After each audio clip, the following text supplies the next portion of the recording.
uns alumnos que tivemos problemas durante a nosa escolaridade e estamos no programa de diversificación curricular de terceiro de ESO, nun grupo de 9, con áreas en vez de materias e facendo proxectos como este. Que melloras propón nos próximos anos para atender ao alumnado que non ten un bo rendemento académico? Pois mira, imos poñer en marcha, outro día o anunciábamos nun acto que fixemos na Cidade da Cultura, para un programa que chama FP360, que o que busca é que os rapaces que, pois eso, que están pensando sobre todo para evitar o abandono escolar, non? Temos ahora mesmo a mellor media de toda España, entre todas as comunidades autónomas, da xente que acaba os seus estudios. Estábamos no 25%, un de cada 4 hai non moitos anos non acababa os estudios, ahora baixamos moitísimo, estamos no 9% nada máis, e queremos ir a por eses rapaces que están pensando en deixar de estudiar ou xa deixaron de estudiar, e decirlles que teñen na formación profesional unha saída moi boa, que ademais agora mesmo hai un montón de demanda de emprego para titulacións que salen da formación profesional. Creo que iso é moi importante, ir a coller a toda esa xente que se non te ocupas de ir a por eles cando están a punto de deixar os estudos ou acaban de deixalos, pois despois xa é moito máis difícil que se incorporen outra vez. Por tanto, imos ir por aí e despois tamén facer unha atención especial a xente como vos, que en algún momento tuvo algún tipo de dificultade, ofrecerlle este tipo de programas, diversificar, para que vexan ese punto atractivo nos estudios, que cando tes ese momento de debilidade, pois ao final non o deixas, ves que vale a pena porque ao final encontras algún tipo de aliciente. No noso instituto hai moito alumnado nas aulas, entre 28 e 30. Neses casos é moito máis difícil para nós e para o profesorado aprender a ensinar. Para traballar proxectos como o que estamos facendo, de que xeito hai plans para reducir o número de persoas por aula e como pensa que isto nos axudaría? Bueno, sí, efectivamente, eso que se chama ratios, entre número de alumnos por clase, número de alumnos que ten que atender un profesor, hai que baixalas, temos un obxectivo de seguir baixándoas. O ideal, o número ideal, vamos empezar polas idades de xente máis xoven, as cidades máis temperás, o ideal sería chegar a 20. Aquí estades, pois, fíxate, no 28, me dixeches, non? Pois hai que ir baixando, eso pasa por lógicamente, por máis profesores e por dividindo as clases. É un objetivo que temos, que empezamos agora, e que eu estou de acordo en que hai que chegar Pero hai que chegar pouco a pouco e hai que chegar contando a verdade, non se pode chegar de golpe, hai que facer unha planificación e ano a ano ir baixando as ratios e chegar a esa ratio, ese número de alumnos por clase de 20, que sería o ideal. Cando nosas familias precisamos de atención sanitaria, atopámonos con que case sempre hai que esperar as citas. Cal sería a súa proposta para solucionar este problema e por que segue ocorrendo? Sí, bueno, a miña proposta é que canto menos espere, millor. Vamos a ver, a maioría, nós temos unhas estadísticas que nos dá a Consellería de Sanidade, casi tres cuartas partes dos médicos de primaria, cando pides unha cita, danche cita, tens que esperar 3-4 días, non tens que esperar máis. A mitad danche cita en 2 días. O digo porque non son esperas. Hai casos onde a veces hai que esperar moito, porque se pon un médico enfermo nun consultorio e non o pode sustituir, hai unha baixa larga e non podes poñer outro médico, porque hai os que hai. Pero, en xeral, as esperas eu creo que son razoables en Galicia, e o que queremos é que se san as mínimas. Agora, por fin, que eso non o podemos facer na Xunta de Galicia, por fin, dende Madrid, dende o Ministerio, van permitirnos que formemos máis fácil a médicos. Eu espero que nun par de anos esos médicos que se vayan formando xa poidan vir aquí, e que cada vez o problema das esperas é que non hai médicos para atenderte. Por tanto, canto máis médicos haxa, menos terás que esperar.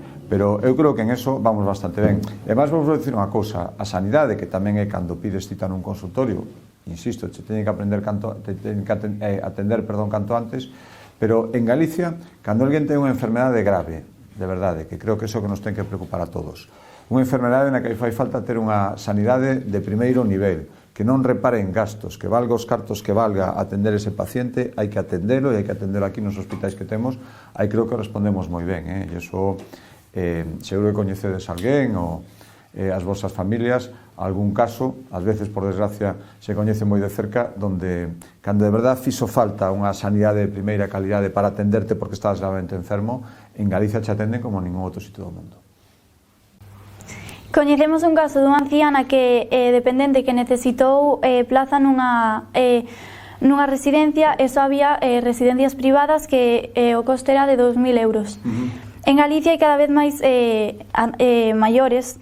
Que propostas ten usted para atender mellor a estas persoas?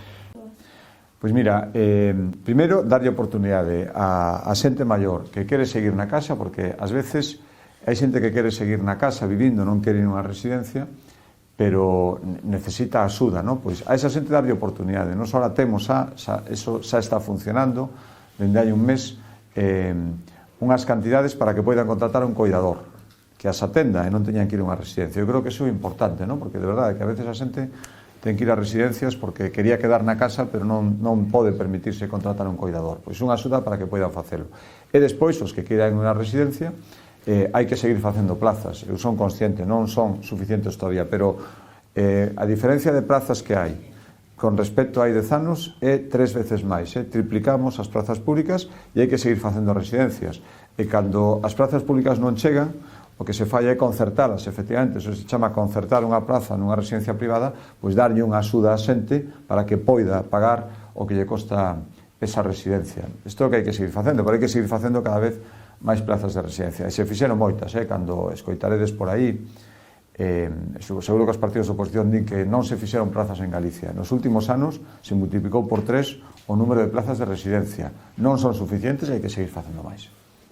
Cando acabemos os nosos estudos e vayamos buscar un traballo na industria ou nas empresas digitais, que propón vostede para que todos poidamos atopar un traballo aquí e non teñamos que buscalo fora, como ás veces lle pasa a xente coñecida nosa que ten que ir a Madrid ou mesmo ao estranxeiro? Pois mira, o primeiro, intentar, pois aquí, donde vos estades formando, cada vez aceitar máis a formación que recibides, o que demanda o mercado de traballo, porque vale de pouco que teñades unha formación aquí se despois as empresas están buscando outro tipo de formación, outro tipo de xente que saiba facer outras cosas. Por tanto, ir aceitando eso cada vez máis, que creo que eso estamos conseguindo, e despois tamén estimular as empresas, que a veces teñen moito medo en contratar a xente a primeira vez, e que non teñen experiencia, que se non lle das oportunidade nunca vas ter experiencia. Por lo tanto, hai que facer un estímulo, o mellor as primeiras cuotas que teñen que pagar a Seguridade Social por ter contratado a unha persona moi xoven, pagalas dentro da administración, que é o que estamos facendo, axudar a pagar os primeiros soldos, simplemente para que podades demostrar nun traballo real que o sabedes facer ben, que o que vos fai falta é ir collendo experiencia e confianza, e que despois xa aboade solos, e o que valga, xa se quede na empresa, o que non lle guste pode cambiar, axudar un pouco as empresas a que se animan, a que perdan o medo, porque tamén cando rematas os estudios e tes o primeiro traballo sempre tes medo, non? Estás nervioso, como podemos estar todos agora, pero os empresarios tamén se poñen nerviosos, non vos coñecen, non saben se ides facer ben, entonces animalos e axudalos para que vos den unha oportunidade. Eu creo que iso é moi importante. Respecto ás renovables, os seus contrincantes políticos apostan por unha enerxía pública e máis sostible, xa que algúns din que hai un exceso de eólicos. Vostede dixo no debate que prefere iniciativas público-privadas. Que diferencia hai entre as dúas propostas e por que pensa que a súa é mellor para Galicia e o medio ambiente? Bueno, porque é máis realista. Efectivamente, eu creo nas renovables, aquí todos creemos que as renovables, os eólicos, e non só eólicos, tamén enerxía hidráulica, todos os recursos que ten Galicia para producir enerxía, son un tesouro que temos, que non teñen outros sitios e que temos que aproveitalos. Igual de disparate decir que non se poden poñer en ningún sitio como decir que se poden poñer en todas partes. Entonces, primeiro temos que ver en nosos primeiros, e de feito hai moitos sitios donde dixemos que non se poden poñer eólicos, e aínda que faga vento, pois aí non pode haber unhas torres, porque é un sitio, unha paisaxe, un entorno medioambiental que hai que preservar. Entón, unha vez que dis nos sitios onde hai que poñelos, nós o que lle damos oportunidade, isto é unha riqueza, e polo tanto non pasa nada, porque as empresas tamén participen diso, e pedirlle esas empresas que unha parte dos beneficios sexan para, sobre todo para a xente que vive cerca dunhos eólicos. É dicir, a min, por exemplo, a que aspiro. e que esa sociedade mixta, onde empresas galegas que crean riqueza e que dan moitos postos de traballo e que non pasa nada porque colaboren coa administración, as reglas as marcamos nós, as marca a Xunta de Galicia, pero canto máis xente hai aportando tamén empresas, máis imos poder montar instalacións que despois, que do que vai a empresa que queremos montar, a xente que está vivindo aí cerca vexa os beneficios directos. Por exemplo, ti se vives cerca dunha instalación eólica, que a luz che salga gratis, que todas as cousas que fagan falta para que ese parque eólico funcione, que se compren no entorno, que non se pidan fora, que se vese unha repercusión directa. Iso é a empresa que nós queremos montar e creo que é perfectamente compatible. E por que non dalle participación as empresas galegas? As empresas non son nada malos, son as que crean postos de traballo e son as que vos van contratar a vos cando remate os seus estudios. Por tanto, os partidos de oposición, esa cosa que teñe de decir si participa unha empresa é malo, de eso nada.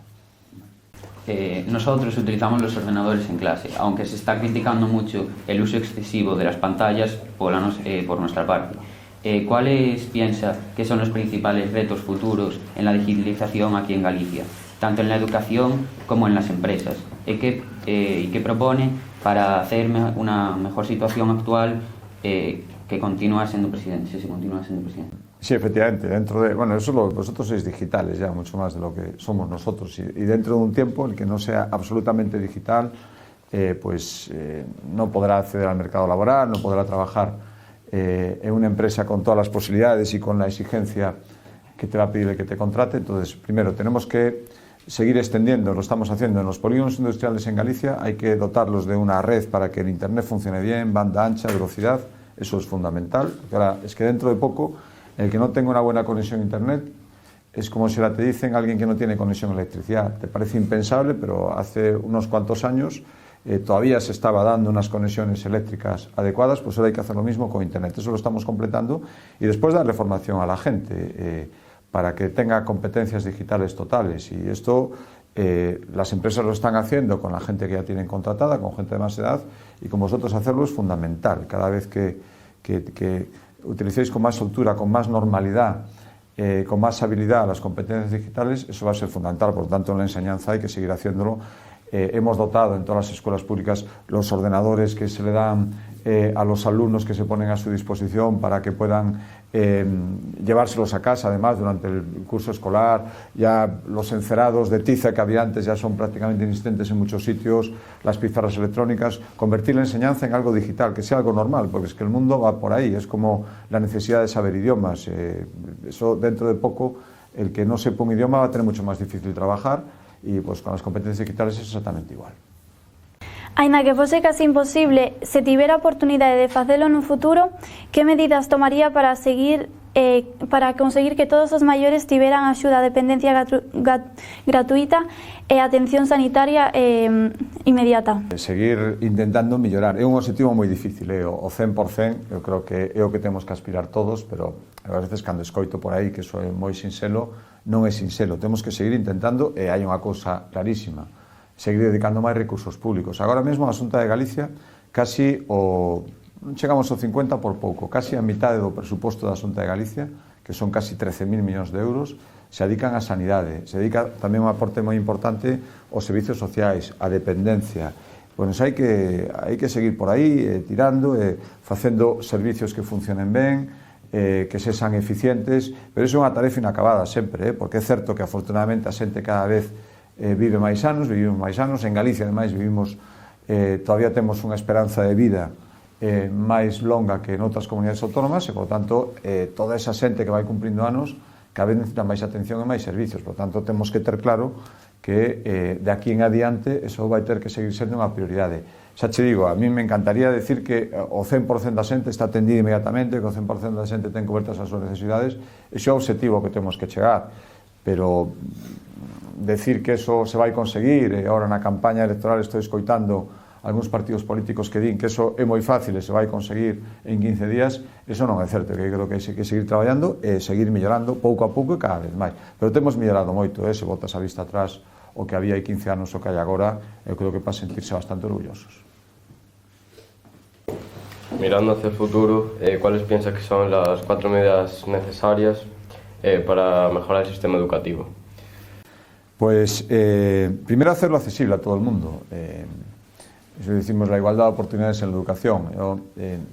Nosotros queremos que desde que entras en el sistema educativo, que es cuando entras en una guardería, la educación infantil, la primera, eso ya es gratis en Galicia. No hay ninguna otra comunidad autónoma donde las guarderías sean gratis. Aquí son gratis para todo el mundo y en todas partes.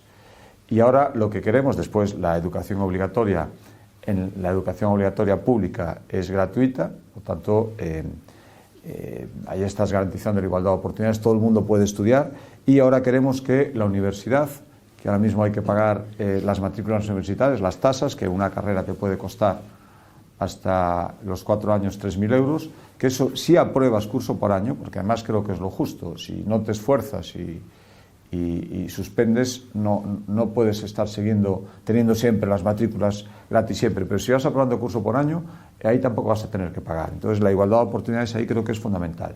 Después, hay que intentar que lo que quieras estudiar lo puedas estudiar aquí. Por lo tanto, si tú quieres estudiar en una universidad pública de Galicia, porque el resto de la enseñanza creo que tenemos una buena red de centros por toda Galicia, que si quieres estudiar en Galicia puedas hacerlo sin tener que ir a otro sitio, ¿no? Si quieres, voluntariamente. Después, la enseñanza tiene que ser cada vez más inclusiva. Aquí tenemos unos índices que es para estar muy orgulloso también. El 94% de los alumnos con necesidades especiales están estudiando, están escolarizados con normalidad en un centro con el resto de compañeros. Y donde ese 6% que nos falta, hay que hacer un esfuerzo especial con cuidadores, con seguimiento personalizado. Creo que todo eso es fundamental. Al final, la educación, si no es inclusiva, no es educación. Vuelvo a la igualdad de oportunidades. Todo el mundo, con independencia de sus circunstancias personales, tiene que tener el derecho, y nosotros le tenemos que garantizar desde la Xunta, que pueda acceder a la enseñanza. Y después a mí me preocupa, volviendo a la pregunta inicial que hacíais, el tema del abandono. Es que si dejas de formarte, luego la vida te va a ser muchísimo más difícil. Y cumples unos pocos años más y te das cuenta de que tenías que haber hecho el esfuerzo y no dejar los estudios, porque estás en situación de desigualdad con tus compañeros que se acabaron la formación. Entonces, reducir cada vez más el abandono escolar y que la gente se dé cuenta de que una formación, la que sea, ya depende de los grados, pero no tener ninguna formación te lo va a poner todo mucho más difícil en la vida. Y a veces no te das cuenta cuando tienes menos años, pero enseguida cumples unos años más y te das cuenta, Dios mío, yo tenía que haber seguido estudiando. Entonces, reducir el abandono escolar, que la gente siga estudiando y complete una formación, y eso creo que eso es fundamental.